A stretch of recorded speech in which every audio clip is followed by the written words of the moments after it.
रामलला की जन्मभूमि हम सब हिंदुओं के लिए बहुत ही पवित्र स्थली है और मैं वहाँ दर्शन करने से अपने आप को रोक नहीं पाई, लेकिन वहाँ जाने का विरोध इस कदर मुझे सहना पड़ेगा, मैंने अपने जीवन में कभी नहीं सोचा था। मेरे साथ छत्तीसगढ़ प्रदेश कांग्रेस कार्यालय में अभद्रता हुई, मुझे वहाँ पे धक्का मुक्की करी गई, कमरे में बंद कर दिया गया, लेकिन मेरे साथ न्याय नहीं हुआ। मैं चीख चीख कर गुहार करती रही, छोटे से लेकर सबसे बड़े शीर्ष नेतृत्व तक गुहार करती रही, लेकिन मुझे न्याय नहीं मिला। न्याय की लड़ाई लड़ रही हूँ और मेरी लड़ाई कायम रहेगी। लड़की हूँ, लड़ रही हूँ और अंत तक न्याय के लिए लड़ती रहूँगी। आपकी लड़ाई रामलला से है कि आपकी लड़ाई किसी पॉलिटिकल पार्टी से है? इस पार्टी को तय करना होगा।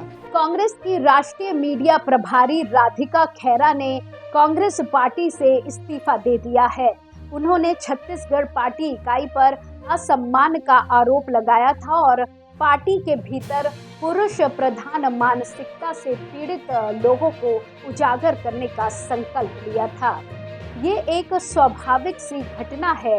जब से लोकसभा चुनाव का आगाज हुआ है, तब से तमाम विपक्षी नेता अपनी पार्टियां छोड़ रहे हैं, लेकिन ये भी जानना जरूरी है कि राधिका खेरा ने कांग्रेस से इस्तीफा क्यों दिया। खेरा ने किन लोगों पर पुरुष प्रधान मानसिकता का आरोप लगाया है और क्या खेरा का इस्तीफा कांग्रेस पर नकारात्मक प्रभाव डालेगा?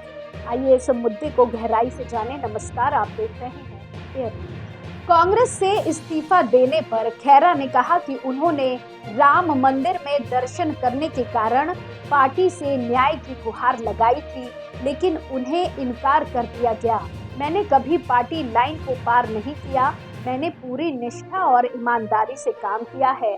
बस इसलिए कि मैं अयोध्या गई, बस इसलिए कि मैं एक हिंदू हूँ, मैं सनातन धर्म की अनुयायी हूँ, मुझे न्याय नहीं दिया गया। क्या कांग्रेस की लड़ाई रामलला से है या किसी राजनीतिक दल से? इस पार्टी को फैसला लेना होगा।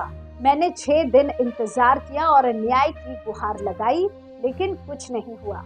इसलिए 22 साल बाद मैंने पार्टी से इस्तीफा दे दिया है। उन्होंने अपने इस्तीफे के कारणों में से एक के रूप में राम मंदिर पर कांग्रेस के रुख पर भी प्रकाश डाला। इससे पहले खेरा ने हाल ही में सुर्खियां बटोरी थी जब एक वीडियो वायरल हुआ, जिसमें उन्होंने कांग्रेस के एक वरिष्ठ पदाधिकारी द्वारा अपने प्रति असम्मान के बारे में अपनी शिकायतें व्यक्त की।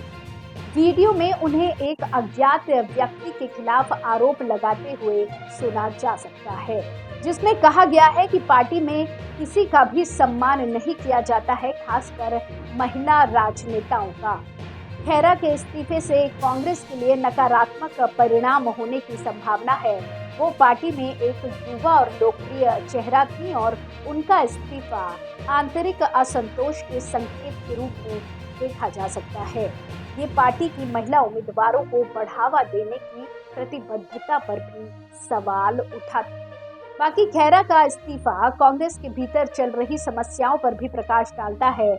पार्टी अनिर्णायक नेतृत्व, आंतरिक गुटबाजी और जमीनी स्तर पर कार्यकर्ताओं के असंतोष का सामना कर रही है।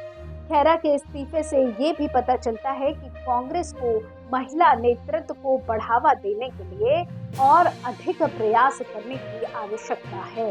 ये याद रखना महत्वपूर्ण है कि खेरा पर किसी भी गलत काम का आरोप नहीं लगाया गया है। कांग्रेस को पार्टी के भीतर एक निष्पक्ष जांच सुनिश्चित करनी चाहिए और यदि कोई गलत काम पाया जाता है तो जिम्मेदार लोगों पर कार्रवाई करनी चाहिए। बाकी कांग्रेस का हिंदुत्व पर अस्पष्ट रुख भी पार्टी के लिए एक चुनौती रहा है। पार्टी एक धर्मनिरपेक्ष छवि बनाए रखने की कोशिश कर रही है, लेकिन इसका मतलब ये भी हो गया है कि हिंदू मतदाताओं के बीच उसका समर्थन आधार कम हो रहा है। खेरा के इस्तीफे से हिंदुत्व के मुद्दे पर पार्टी के भीतर की गहरी विभाजन रेखाओं का भी पता चलता है। आपको बता दें कि पिछले कुछ वर्षों में कांग्रेस ने कई प्रमुख चुनाव हारे हैं। इन हारों से पार्टी के भीतर असंतोष बढ़ गया है और कई नेताओं ने इस्तीफा दे दिया है। 2014 के लोकसभा चुनाव में कांग्रेस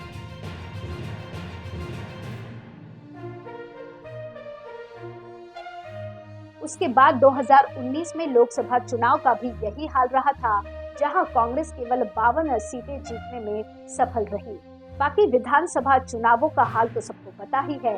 कांग्रेस ने हाल के वर्षों में कई विधानसभा चुनाव भी हारे हैं, जिनमें उत्तर प्रदेश, पंजाब और गोवा शामिल है। तो इस तरह हमने जाना कि कांग्रेस के राष्ट्रीय मीडिया समन्वयक राधिका खेरा ने पार्टी से इस्तीफा दे दिया है। उन्होंने छत्तीसगढ़ पार्टी इकाई में अपने साथ हुए दुर्व्यवहार का आरोप लगाया है और राम मंदिर पर कांग्रेस के रुख की भी आलोचना की है। खेरा का इस्तीफा कांग्रेस के लिए एक झटका है और ये पार्टी के भीतर चल रही समस्याओं पर प्रकाश डालता है। इसी तरह की और खबरों के लिए आप जुड़े रहिए एयर न्यूज़ के साथ। धन्यवाद।